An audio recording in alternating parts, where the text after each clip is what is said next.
All right, I think we're ready for the next one. Yeah, we're ready for the next one. Cool, cool. So we've been talking today about the topic of voice, and I'm so glad that voice is getting more attention and it's raising its profile, because 5 years ago when I started VUX World, that's why I called it VUX World. It's voice user experience. It's like it's absolute pure play conversation design, because you have nothing to fall back on. You've got no chat guardrails. You've got no buttons. You've got nothing visual to help you. It's all purely based on your ability to understand the conversation and craft it in a compelling conversation. It places a lot more emphasis and requirements on the technology, your ability to be able to use things like speech recognition, end of speech detection, when to use barging, when not to use barging, how do you integrate it into a call center. And so it is a very complex area, and it requires a very specialist set of skills. And today we're going to hear from John Taylor, who's the CEO of Action AI, a company who's got some incredible technology making these voice applications a lot better. And so, ladies and gentlemen, please welcome John Taylor.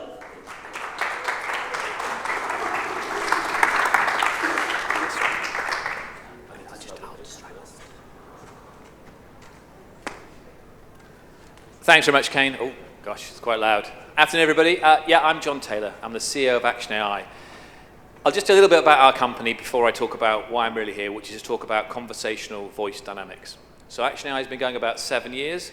We're one of the most highly awarded AI companies in Europe. And what we focus on is what we might call human-like, not human or pretending to be human, but human-like experiences for customer service, principally via the telephone. So what I mean by that is someone makes a telephone call and can engage with a bot in a way that feels natural to them. They'll know it's a bot, but it will feel natural. They can use whatever language they wish to use based on why they're calling. They're not following any prompts or menus or decision trees. They are engaging openly. And I'm going to, scarily for me, do several demos today, one of which is of a live service, another one which will be using something actually with GPT-3 supporting it. But why does voice matter? Well, you've heard this already, I'm sure.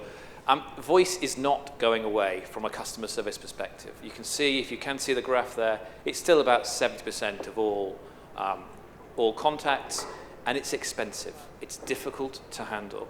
Here are a few of the call center challenges. I'll read them briefly, we know them. Calls are expensive to handle. Customer service isn't always great via voice, right? We saw people talking earlier about long wait times. Difficulty is getting first call resolution. When you get through, do you always get through to the right person the first time every time? You don't. So what if we could solve some of these problems? It's not a magic wand, but how can we begin to solve these? What would the solutions look like?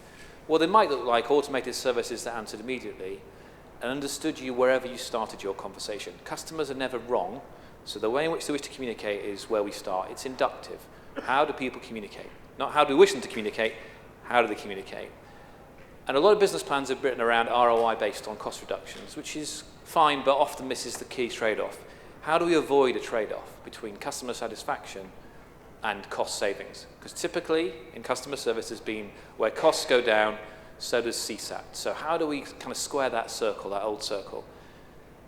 And voice automation presents some really unique and difficult challenges. So you've all used text bots, you've all used voice services. Building great text services is really hard, right? That's what we did for 5 years. Building great voice services makes that look like a walk in the park. It truly does. And that's because the way in which we communicate clearly via voice is so very different from the way in which we communicate via text. People don't type at different rates, and if they do, it doesn't matter. The way in which I speak now, I'll be verbose. I'll go off subject. I'll change my mind. I'll stutter. I'll be human. That's okay. I'm valid for me to be human. I'm a customer of a bank or wherever I am.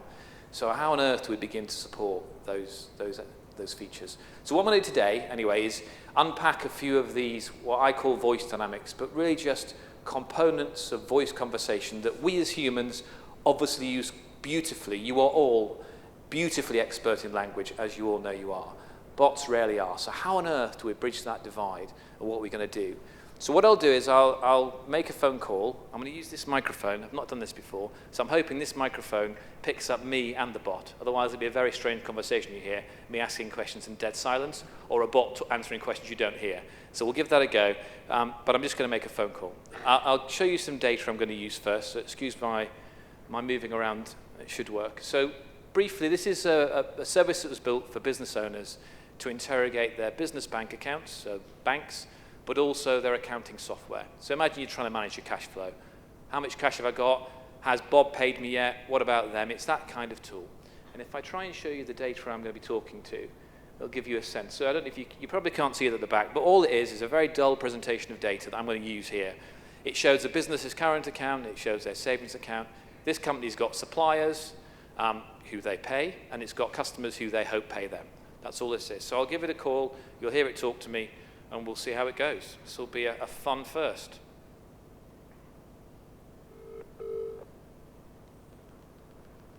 Welcome back to business banking. Please let me know how I can help you. Hi, can you let me know what's in the current account and when Jacobs last paid me? In your current account, there's £25,603, and your most recent incoming payment from Jacobs Limited was for £5,013, paid on the 13th of March 20... Sorry, I missed that, but I'm listening now. Thanks, that's great. Can you tell me what I paid Hamilton over the last 3 months? Within the last 3 months, your spending to Hamilton Limited was one payment for £3,727, paid on the 10th of January 2023. And what about Centrica? Within the last 3 months, your expenditure to Centrica was 3 payments totaling £3,850. Do you have any idea what I need to pay by next Thursday? The amount owed to creditors by Thursday, the 23rd of March, is 7 unpaid purchase invoices totaling £21,699, all of which are overdue. So I'm just going to mute it now. So what I'm going to do, I'm going to share. I'm just going to share with you actually what's going on behind the scenes here. So I'm going to show you something. This is a bit of an internal visualization tool, but I'll show you it. So all I'm doing here is showing you kind of how it's handling the streaming speech. So what you've got on the screen, if for those of you who can't see it, there's multiple neural networks that are taking different views of my input. But I guess there are 2 real core ways of looking at this.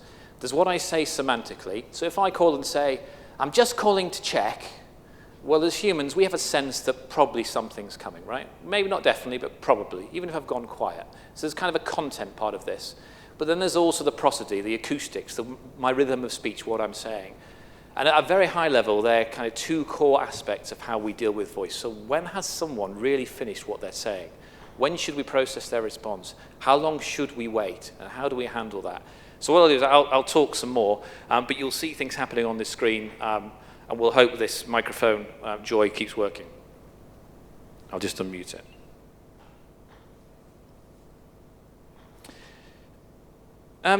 Do you know how much I've spent on Bondi this year and whether Arctic have paid me this month? In 2023, your expenditure... The joys of this. Hi, can you tell how much I've spent on Bondi this year and whether Arctic have paid me this month? They were for £5,811, £5,816 and £5,831, and in March 2023 your money received from Arctic Transport was one payment for £2,746, paid on the 13th. Okay, that's good. So how much have we got from Arctic this year? In 2023 your cash received from Arctic Transport was 3 payments totaling £7,880. Did anything come out of the account in September that I should know about? In September 2022, your spending was 9 payments totaling £26,261. Okay, I'm going to stop there because I'm banging speakers against things. But what that shows you is effectively streaming of the joys of live demos. So the purpose of that is to go back to my subject. And what I'll do in a minute, which is even much scarier for me, is I'm going to do some proper playing with this. So interrupting it, basically being rude. And if it's quiet enough, it'll be cool. So, but let me just talk about what I'm doing there. So what are the core aspects of voice that I'm trying to look at here? So one of them is start of speech. How do you know when someone's started? That sounds so trivial, doesn't it? It's so easy for us. Well, it's not too difficult, but it needs specialist tools. So how do I differentiate real diction and conversation and content from background noise, or even someone else speaking something next to me? How do I know that I'm in that right domain? Because this is domain-based, ultimately. You'll build a solution for banking, you build a solution for utilities. So if you like, the language space that you are occupying, the language games which you support are pertinent to that domain. So that's how you make a start on start of speech. But much harder is end of speech. So here's the classic way of dealing with end of speech. You wait for silence. Someone says something, I'm just calling to check, and whilst they go over here to check some papers or whatever they're doing, they go silent. And the bot thinks, great, we've now had 1.8 seconds of silence, brilliant. I'm going to go and process that utterance now. It shoots off and does the processing. And as humans, we're not big on dead air. We're patient for a second or two, but not long. So the classic dynamic is the bot goes away and processes just as I, as the customer, start saying, either repeating myself or saying something else. And as I start going, oh, I just said, the bot comes back with its response, and it either talks over me, which is pretty frustrating, or it stops. And when the bot stops, the human stops. This happens all the time. I've seen it thousands of times. Now everyone's stopped. That we've got silence on both sides. So then the person starts again speaking, and we're back into this awful loop of how do you classify end of speech. And as I said earlier, end of speech is about sound, but of course it's about content. It's about the words that were spoken. So end of speech in voice turns out to be a pretty difficult problem. I think it took a team of 8 on our side, 18 months to solve it to a commercial level, to give you an idea. We built our own ASR from top to bottom because we had to, because these subtleties turn out to matter a lot. And I'll demo some of these as well, but interruptions is another classic. So if the bot comes back to you in customer service and you say, I'm just calling about, we heard about holidays earlier. It was a great talk. I think it was Eugene, good speech. And in voice, imagine you call about your holiday and you start asking a question. It goes on about this apartment in Ibiza and you're saying, and you just lost interest. So you want to interrupt it. You want to say, no, stop. Actually, no, that's fine. I got it. I just want to ask something else. So how do we elegantly deal with interruption? It's critical. And I'll show you some of this in a minute. But a big one that is getting more focus is what's called disfluencies. And this is a pretty complex subject that I'll skirt over briefly. But disfluencies are a little bit like the not sure, repetition of whole words. So I want filling. Yeah, I think I want all of that. If you listen to, and many of you will have done, voice recordings from contact centers, it's pretty much in every single call. These are not fringe things. So we like to think in voice, and I used to like to think in voice 2 years ago, that if you could master text brilliantly, you could use off-the-shelf voice tools and probably master voice. I was very wrong, as I think we all now realize. So you have to think about these things, and they're painful, but they occur all the time. Another favorite of mine is background noise. So we thought, again, a couple of years ago, well, it'll be the odd dog barking, maybe, we can deal with that. But what else will there be? Well, in about 40% of all calls, there's some meaningful background noise. When you're at home, you don't even notice it. It's the dog, it's the door, it's the doorbell, it's someone outside parking a car. It's unbelievable how much noise there is. In businesses, when we all used to be in offices all the time, it was air conditioning units. Some guys by the AC, and the bot said, oh, he started speaking. No, that was the milkman or the AC kicking in. So you've got kind of real, fun challenges to deal with. Now, how long do I have left? Any time? Okay, well, maybe I'll dare another crazy demo. Should I do that? So what I'll do now with my clever microphone technique is try to demonstrate something that works beautifully on the phone when it's like this, and may or may not work. But what I'll do is I'll talk and I'll try and, I don't know, I'll mess around and I'll use disfluencies. I'll try and interrupt it and all of that sort of stuff. And then if we've got time, I'll do something which is just kind of fun, really, which is a GPT live demo. So what I'm showing you today is with our proprietary NLU, Natural Language Understanding, and our proprietary automatic speech recognition. But we've been working with LLMs, as have a number of people in our field, for quite a bit of time. So we had the opportunity to utilize it. So we've harnessed GPT-3. Yeah, I'm doing it because we're here and it's du jour. Ultimately, its level of accuracy is less than our proprietary, but it has benefits, LLMs, and I haven't got time to go into those. Kane did a masterful job of overviewing them. But here I'll go. I'll have a go at talking to this thing and being onerous. So that'll be fun. Let's see how this goes. So it should just come back. I've left it on mute, so let's see if it's listening still.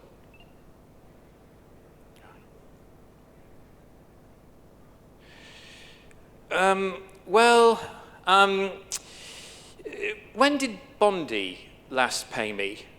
Sorry, I meant Jacobs. Your most recent incoming payment in September 2022 from Jacobs Limited was for £4,815, paid on the 10th. So, do you know if Hamilton paid me this month? I'm not sure. For Hamilton Limited in March 2023, there were no incoming transactions. I'm at the summit. Do you know if Triton has paid me yet? You last received a payment from Triton Construction for £4,216 on the 2nd of March 2023, and your most recent incoming payment from Triton Construction was for £4,216, paid on the 2nd of March 2023. So just muting it again. So I'll do something a bit braver. So it doesn't sound very brave, does it? It sounds like a human being talking to somebody else. But what I was trying to do is just be a bit onerous. So say there's something called intraturn. So within the utterance that I used, I tried to change my mind. I could dig out exactly what I said, but I said something about two companies. So I said something and I said, oh no, sorry, I meant this, which of course happens a lot in real human-based customer service. I also said some things that were utterly irrelevant to the domain of context.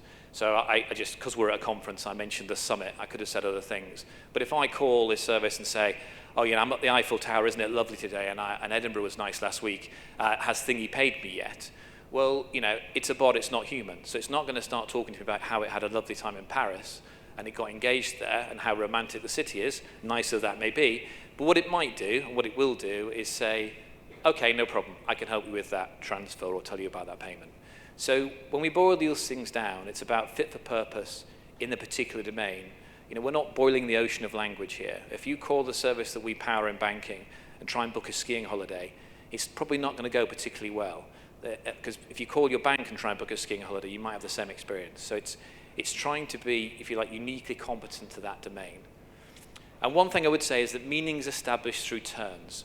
So in the old days, when we all had our rules, we all sat around and wrote all these long sentences and thought we were ever so clever, and we kind of were, but missed 99% of all real interaction. But we wrote all these things. I was guilty of this as well. And actually, of course, it turns out that meaning's established through turns. What I mean by that is I don't call customer service and say, good morning, I'm calling because I was wondering about my credit card interest, and if I have this much money, then I'm going to pay Bob. And I was thinking, no one does that. We all start off somewhere. Somewhere we start off in the, inverted commas, wrong place, right? I'm a human. I'm thinking as I go, sometimes not very well. So how do we just deal with that? So what I'll do is I'll be a bit more onerous for a second, because eventually I'll cause trouble with my microphone technique.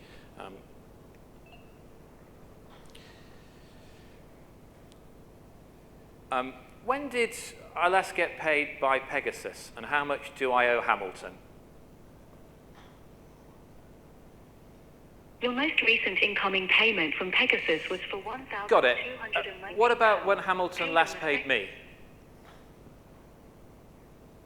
For Hamilton Limited, there has never been any incoming transactions. What's the balances in both of my accounts?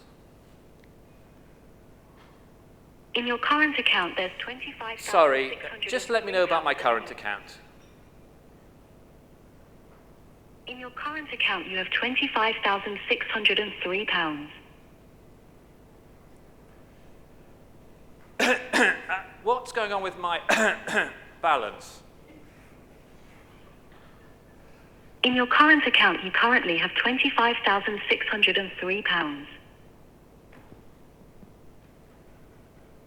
Okay, I'm out of time, I think. But anyway, I'll just say I'll say 30 seconds, so yeah. So the joys of live demo, I never do one and never done two, but it's a good technique. So I'm going to leave with nothing else other than this, that conversational dynamics are everything for experience. And we as humans are really good at this, and actually we can work them out, right? This is nothing I've said here is rocket science in the slightest, is it? But it requires highly specialized tools to deal with these dynamics. And if we can do it on voice and via the telephone, that's an 8 kilohertz medium, so your information is not great, right? Digital's a bit easier, digital's hard. Telephone's another order of magnitude hard. If we can do it via the telephone, I just called a number, then we are in the next generation of customer experiences. That's what we work on, that's what we love. And from this last couple of days, it's kind of where everyone's oriented. But what's nice about it is that what I've just shown you, albeit in a slightly crazy way, is available now. This is not some 3-year vision. We do this now because we spent years and years mostly in academia, thinking about the joys of voice dynamics, which turns out to be just being kind of human, but not passing the Turing test. So there you go. Thank you for being patient with my ceaseless demos, and I'll get off now because I'm being forced off, quite rightly. Thank you. Thank you so much, John. Thank you very much. There is your customary VUX cap. Don't forget about that.